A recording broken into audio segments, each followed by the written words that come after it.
আসসালামু আলাইকুম। সবাই কেমন আছেন? আলহামদুলিল্লাহ, আপনাদের দোয়ায় আমি অনেক ভালো আছি। আয়াত মামস ব্লগ দেখার জন্য সবাইকে স্বাগতম জানাচ্ছি। হাই এভরিওয়ান, আজকে আমি রান্না করব গরুর জিবলা। তো জিবলা কীভাবে রান্না করবো সেটা তো রেসিপি দিব না, একটু একটু করে দিব। কারণ আছে কী রান্না করলাম কী খেলাম সেটাই আপনাদের সাথে আসলে শেয়ার করার উদ্দেশ্য। তো আমি তো পেঁয়াজ ছেড়ে দিয়েছি এবং তেলও গরম হয়ে গেছিলো, পেঁয়াজটা ভাজা হচ্ছে। আর এই পাশে কিন্তু আমি গরু জিবলা যেটা পরিষ্কার করে নিয়েছি এবং গরম পানি করে সিদ্ধ করে নিয়েছি। তো গরম পানিতে সিদ্ধ করে নেওয়ার পরও আমি আবার গরম পানিতে একটু ধুয়ে নেব, যাতে ক্লিনটা একদম সুন্দর মতো হয়ে যায়, সুবিধা হবে আর খেতেও ভালো লাগবে। আর এই যে এই পাশে তো আমাদের পেঁয়াজটা ভালোই ভাজা ভাজা হচ্ছে, কারণ আমি পেঁয়াজটা ভালো করে ভেজে নেব কালার করে। আর আমি লবণ দিয়ে দিলাম, অবশ্যই কিন্তু স্বাদ মতো যে যেরকম খায় সেরকম দিতে পারেন। দিয়ে দিলাম আদা রসুন বাটা, দুইটা মিক্স করাই ছিল, তো দুইটা একসাথে দিয়ে দিলাম। এটা তেলের মধ্যে কিন্তু আমি আদাটা একটু ভালো করে ভেজে নিব। আদাটা একটু ভালো করে ভাজা হলে কি ঘ্রাণটা আসে সুন্দর তরকারি, তো সেই জন্য আমি ভালো করে ভেজে নিলাম। দিয়ে দিলাম হলুদ গুঁড়া, মরিচের গুঁড়া,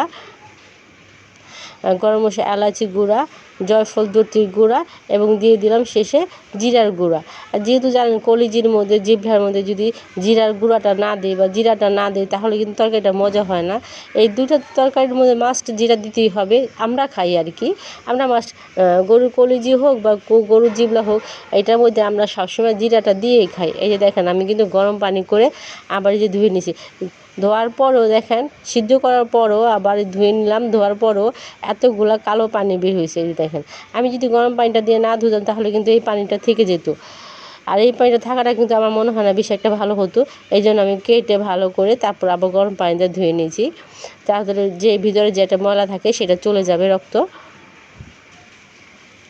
আর পানিটাও দেখতে অনেকটাই কিন্তু কালো হয়ে গেছে, দেখলেই বোঝা যায়। আর এই পাশে কিন্তু আমার মশলা কষানো হয়ে গেছে, কষিয়ে এখন আমি ভালো করে ঝরিয়ে এই যে ঝরিয়ে নিয়েছি। এখন আমি কলিজি জিবলাটা আমি দিয়ে দিব।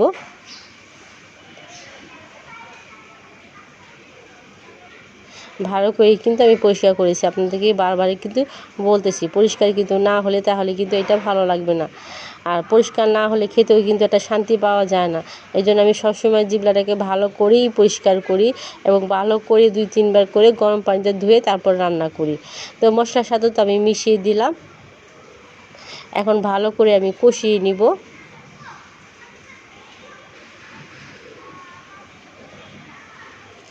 আমার কিন্তু ভালো করে কষানো হয়ে গেছে, এখন আমি পানি দিয়ে দিব। যেহেতু আমি ভালো করে কষিয়েছি এবং একটু পানিতে তেলও চলে আসছে উপরে, দেখলেই বোঝা যাচ্ছে। তো আমি এখন পানি দিয়ে আমি ঘরে চলে যাব, কারণ এখন তো আর তরকারির কোনো কাজ নেই, তরকারি রান্না হতে থাক। আর আমি এই পাশে একটু ছাদে ঘুরে আসবো, কারণ ছাদে তো অনেক সুন্দর সুন্দর নাকি ফুল ফুটেছে।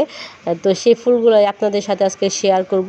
প্রতিদিনই তো ফুল অনেক ফোটে, কিন্তু আজকের ফুলটা আপনাদের সাথে শেয়ার করব, কারণ আমার বাগানে অনেক সুন্দর সুন্দর ফুল আসছে।